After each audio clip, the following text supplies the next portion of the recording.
You need to have venture investors, particularly if you're a firm that has options. You've got choices on whose money you want to take. There's no question, of course, that you're going to have to they're going to have to live with those investors for maybe a long time, and so you want to have a good relationship. But I do think that there's something going on here where there's a risk, and we've seen this, I think, in a few cases where if you have a valuation that's too high, too early, and now you have a problem, because how do you get a return if you take an evaluation that's up here, and now you have to go public and your VCs have an expectation that you're going to go up here. I can't reach that. My arms aren't long enough. That sets up see your arms are long enough. That sets up a fundamental issue, right? Yeah, it is.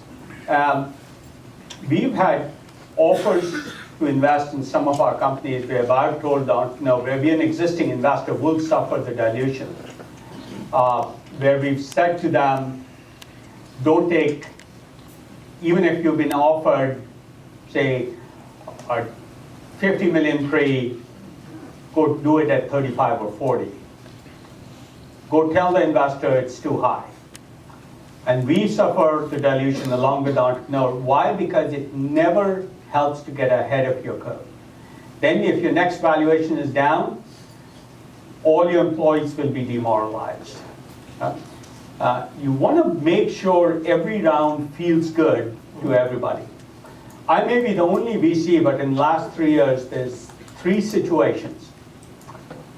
After taking the money in, I convinced the board where we would suffer the most dilution to retroactively change the valuation for the new investor because it didn't turn out right? Without even being asked.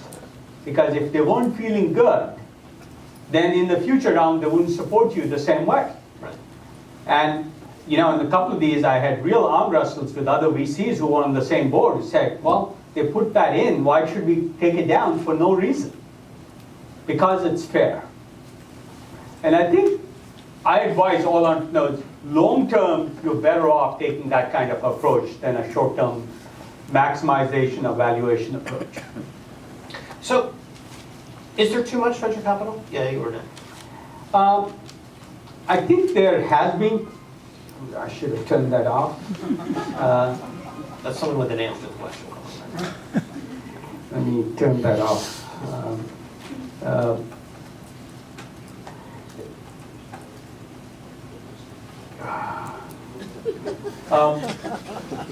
There was too much. I think it's coming to an end. Many of the venture firms who sort of chased people can't raise more money. Look, there are plenty of venture firms that don't get in to an investment or they call them a deal. To come back to that, I hate calling anything a deal. They're not deals? They're not deals. Which entrepreneur wants to be a deal? A deal is a buy-sell transaction.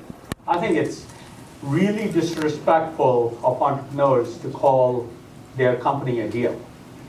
So in our firm, we charge $5 to any partner who ever refers to an entrepreneur as a deal or a plan as a deal. It's really disrespectful. And it shows in the attitude and culture of the VC firms. Right.